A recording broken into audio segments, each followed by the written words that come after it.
Baik, assalamualaikum warahmatullahi wabarakatuh. Pada kesempatan kali ini kita akan belajar lebih lanjut lagi terkait dengan mata pelajaran aplikasi pengolah angka atau spreadsheet untuk kelas 10 SMK, program keahlian akuntansi dan keuangan. Dan buku yang kita gunakan dalam materi pembelajaran ini adalah buku karya Deki Noviar yang berjudul Aplikasi Pengolah Angka atau Spreadsheet C2 dari penerbit Erlangga. Untuk para siswa sekalian yang belum memegang buku ini, silakan untuk meminjam di perpustakaan karena bukunya tersedia di perpustakaan. Baik, ini adalah lanjutan dari materi sebelumnya. Dan pada kesempatan kali ini kita menuju ke bab 2. Bab 2 yang judul babnya adalah mengentri dan mengolah data berdasarkan karakter sel. Materi pertama di bab 2 ini adalah kita akan mengenal terlebih dahulu apa yang dimaksud dengan sel. Nah, sel itu apa? Sel itu sebenarnya kalau kita cari di Google ya, sel itu adalah sebuah kotak kecil, ini ya, sebuah kotak kecil pada worksheet yang merupakan titik pertemuan antara row dan column. Jadi pertemuan antara row dan column. Tapi sebetulnya kita cek, nah ini kotak-kotak kecil inilah yang disebut dengan ini, kotak-kotak kecil ini yang disebut dengan sel.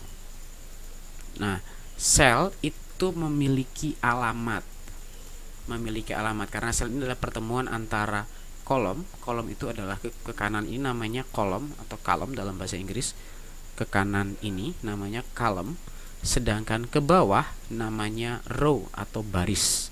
Jadi sel adalah pertemuan antara row dan column atau column dan row. Nah, seperti ini ya. Jadi kita lihat di sini ada alamat selnya di atas ini. Ini ada alamat sel kecil. Saya besarkan dengan magnifier 200%. Oke. Nah, ini di sini ketika kita klik sel di sini selnya, maka dia akan menyebutkan alamatnya adalah A1 atau name boxnya ini alamat selnya A1. Jadi penyebutannya adalah kolom dulu baru baris atau kolom dulu baru row A1. Kemudian kalau kita geser kanan jadi B1. Kalau kemudian kita geser lagi menjadi C1. Begitu juga ketika ke bawah menjadi A2 begitu. Ini adalah sel. Dan kalau yang ke kanan ini namanya kolom. Ke kanan ini namanya kolom. Kalau ke kita minimize lagi. Kalau yang ke bawah namanya row.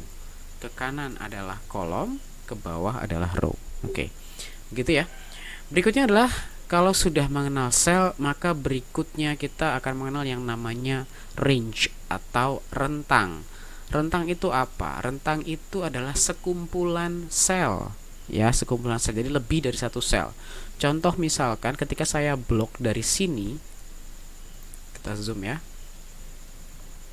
Kita blok dari B sampai D begini, sampai ke ini, maka ini disebut dengan range. Alamatnya adalah B2 sampai dengan D4. Saya di kotak dulu ya, seperti ini misalnya. Oke, ini B2, kita lihat ini D4, maka ini disebut dengan range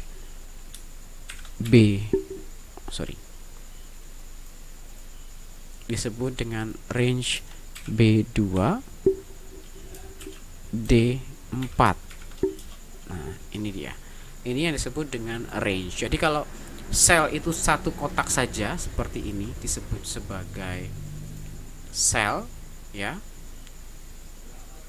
Satu kotak ini disebut sebagai sel, sedangkan beberapa kotak ini disebut sebagai range. Nah, jadi ada beberapa hal yang harus dipahami.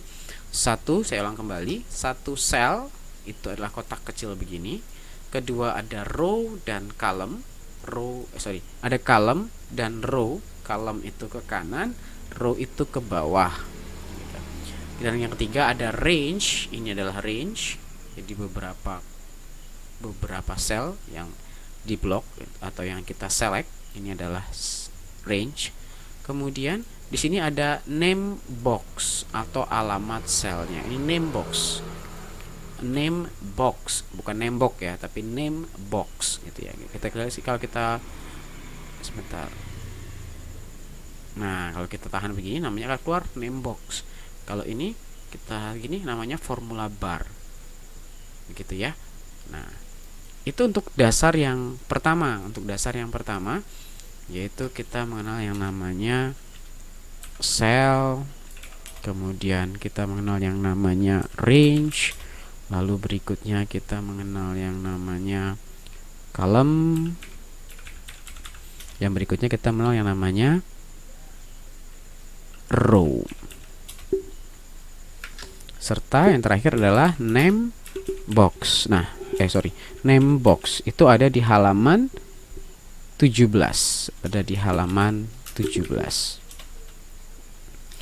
Oke. Berikutnya ada yang namanya petunjuk sel atau cell pointer. Cell pointer itu ada beberapa macam. Jadi kalau kita pakai kursor ini tanda panah ke atas, ke kiri, ke kanan, dan ke bawah, itu namanya kursor. Ini bisa kita gunakan di keyboard. Lalu kalau kita ingin berpindah ke sel berikutnya, kita ke bawahnya kita pakai enter. Jadi kalau kanan kiri ini bisa kita, kemudian kita klik enter. Nah, itu saja, yang lainnya bisa menyesuaikan karena jarang digunakan. Lalu berikutnya adalah pengaturan sel. Pengaturan sel ya, pengaturan sel yang pertama merubah ukuran sel. Merubah ukuran sel. Jadi oke, saya buat sheet baru di sini. Misalkan saya mau ketik nih. Jadi biar kelihatan enak ya. Kita buat ini nomor misalnya. Ke kanan, nama siswa, kelas, terus mata pelajaran. Kita buat satu, misalnya Andi Budi Perkasa namanya. Kelasnya 10 akuntansi keuangan lembaga. Mata pelajarannya aplikasi pengolah angka. Oke. Nah, kita lihat di sini bahwa teksnya terlalu panjang sehingga tidak muncul, sedangkan selnya kecil ya, sementara teksnya terlalu panjang. Maka kemudian kita akan belajar bagaimana caranya merubah ukuran sel. Baik. Merubah ukuran sel ada, pertama kita akan atur dulu untuk lebarnya agar lebarnya pas, Cara yang pertama menggunakan mouse bisa dengan cara di double klik. Di bagian ini kita perhatikan, saya zoom ya. Ini kita lihat di sini kelas. Kemudian ini kita klik di kolom E ini sampai muncul tanda 4 sisi begini, lalu kita klik di sini.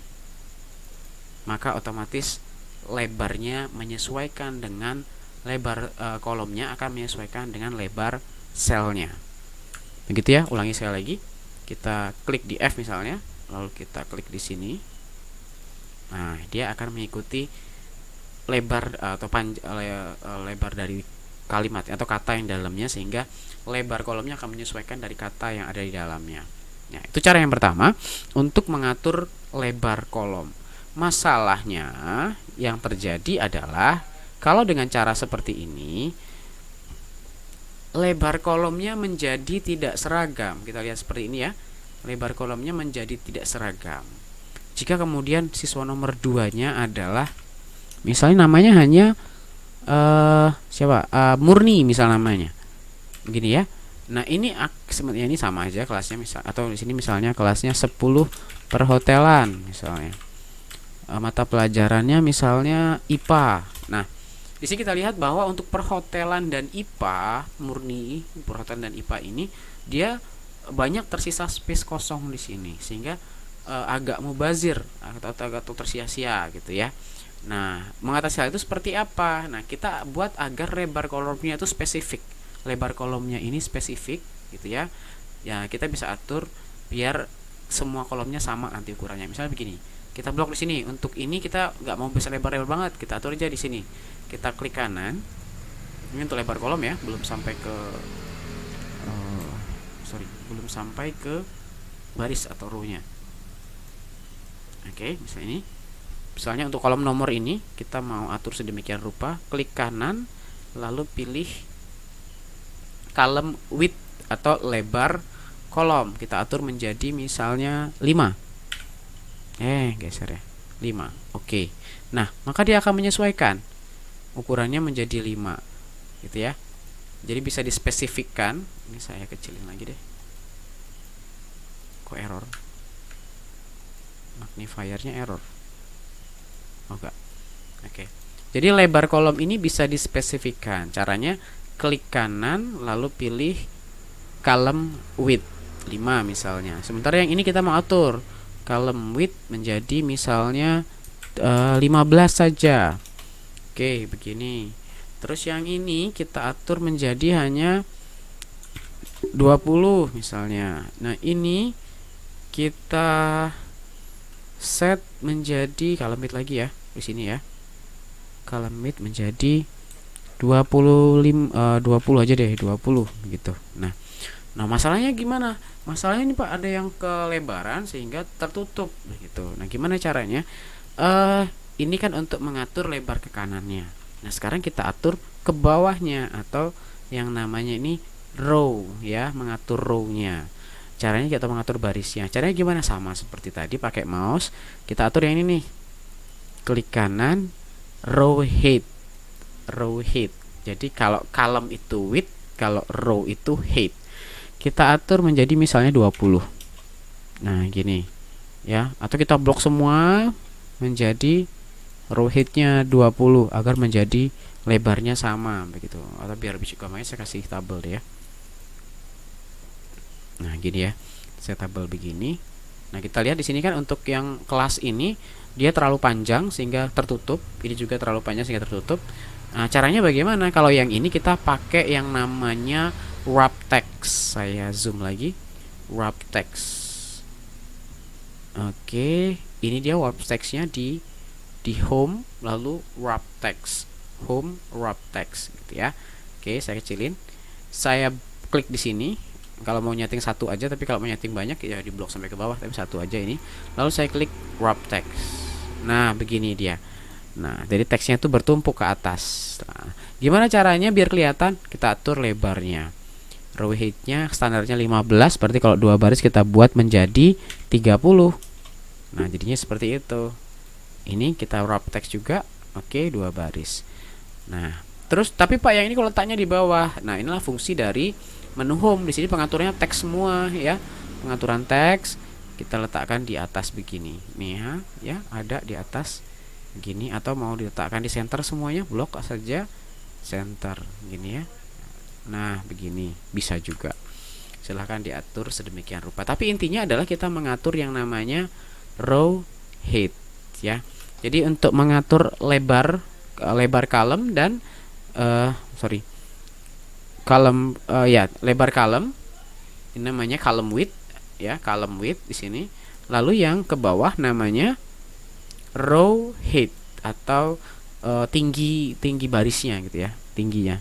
Height-nya itu seberapa gitu. Kalau ini ke kanannya lebar, kalau ke bawah height-nya. Berikutnya adalah memberi garis pada sel. Memberi garis pada sel, kita akan menggunakan ini icon ini ya, icon apa sih namanya ini? Nah, ini icon border, namanya border.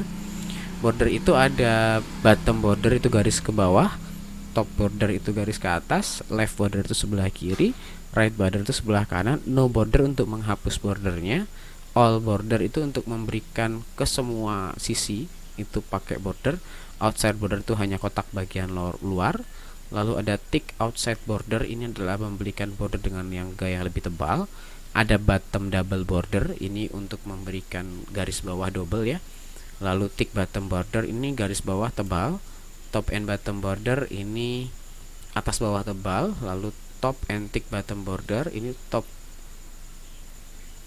Nah, ini topnya biasa, bawahnya tebal. Sedangkan yang ini top and double bottom border, ini topnya biasa, bawahnya double gitu ya. Nah, terus yang terakhir adalah yang kita more border ini ya, ada more border. Kalau yang ini jarang dipakai sih ya, draw border ya. Ini more border ini untuk pengaturan lebih lanjut. Nah, saya akan menunjukkan penerapannya seperti apa ya. Contoh misalnya ini kita buang dulu bordernya pakai ya no border, oke. Lalu saya blok sampai sini saja. Saya mau ini atasnya dulu ya, atasnya dulu saya mau buat cara yang pertama yang paling gampang yaitu all border nih, all border. Maka dia akan seperti ini bentuknya, tapi nggak menarik. Kalau nggak menarik maka saya buat ini bagian atas ini mau saya buatin tebel, maka saya buat gini deh. Ini misalnya gini, jadi atasnya tebal ya, atau yang kotaknya kita tebelin semua. Nah, gini tebal, hanya bagian tengahnya dia tipis gitu ya. Nah, terus yang bagian ini nih saya mau ganti lagi jadi yang ini nih, jadinya ada apa namanya dua garis di bawahnya, dua garis, jadi bottom double border begini ya. Nah, makanya dia garisnya begini gitu ya.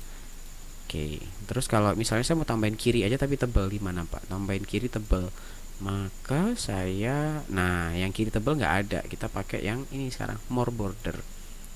More border, kita ambil yang ini, saya mau yang kirinya tebal. Ini ya, oke. Nah, maka jadi sini tebal, yang sininya tipis. Gitu kira-kira. Nah, ini bisa diotak-atik sendiri.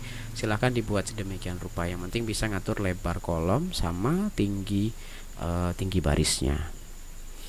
Oke, itu sudah untuk memberi garis, kemudian memberi warna pada sel. Memberi warna pada sel, contohnya misalnya ini biar bagus nih. Kita kasih warna aja dipakai ini nih. Nah, warnanya nih misalnya kuning, boleh. Kita atur rata tengah. Ini ya, kita atur beri warna kuning, atau misalnya kasih warna merah. Atau misalnya kita kasih warna hijau, gitu ya. Nah, terus oke, itu untuk pewarnaan standar saja. Silahkan dicoba-coba lagi. Berikutnya, oh ya, tapi kalau menghilangkan warnanya gimana Pak? Menghilangkan warnanya ya udah kita pilih no fill aja, no fill gitu ya. Tapi kalau mau ngasih warna lagi, kita pakai ember tumpah ini, kita kasih warnanya misalnya hijau. Berikutnya kita menuju halaman 20. Halaman 20 itu menyisipkan sel. Menyisipkan sel. Bagaimana caranya menyisipkan sel? Ini maksudnya apa sih menyisipkan sel? Menyisipkan sel itu untuk misalnya nih kebetulan nih di sini harusnya ada satu kolom lagi, namanya kolom NIS atau nomor induk siswa misalnya. Aduh, udah terlanjur diketik nih, gimana dong? Sebenarnya gampang caranya. Bisa caranya dengan sisipkan atau digeser aja nih, digeser kanan begini, tapi akibatnya sini kosong. Nah, nggak efektif ya. Kita lepas kalau gitu, kita undo. Udah begini, gini aja. Kita klik kanan di E ini, klik kanan, insert. Iya, ini insert. Nah, dia nambah satu, kita klik aja. Oke. Nah, kita tambahin aja NIS. Nah, begitu ya. Misalnya 1 2 3 4 1 2 3 5 gitu. Itu untuk menambahkan, kita atur lagi biar rapi. Oke, itu untuk menambahkan sel ya ke kanan. Tapi kalau ke bawah gimana Pak? Nah, ini misalnya nomor 2 ternyata bukan murni namanya. Nomor 2 ini Budi. Nah, kita klik aja di sini di atas di 2 ini, kita klik kanan, insert juga. Nah, insert juga. Jadi kita 2 namanya misalnya Budianto gitu misalnya ya. Baru ini jadi 3 gitu. Nah, memberikan penomoran secara otomatis di Excel gampang. Kamu cukup ketik 1 dan 2 saja, maka otomatis kamu bisa blok lalu tarik ke bawah. Nah, dia menyesuaikan ke bawahnya ya. Di Excel begitu mudahnya ya. Oke, tapi itu untuk pengenalan aja. Menyisipkan sel udah. Nah, terus berikutnya adalah menghapus sel. Gimana caranya menghapus sel? Aduh, ternyata nih Pak ya, ini seharusnya nih NIS-nya tuh salah Pak, bukan di sini tempatnya gitu. Kita harus kita hapus dulu NIS-nya. Ya udah, klik kanan aja. Di ini klik kanan di E, lalu kita klik delete. Nah, sudah menghapus. Terus kalau yang samping Budi mau dihapus nih Pak, Budi udah keluar nggak sekolah lagi Pak. Ya udah, diklik di angka 5 ini, klik kanan delete. Nah, begitu caranya ya untuk menyisipkan dan menghapus sel. Oke, itu untuk pengenalan sel ya. Jadi semoga bermanfaat. Kita lanjut di materi berikutnya tentang jenis data. Oke, terima kasih. Assalamualaikum warahmatullahi wabarakatuh.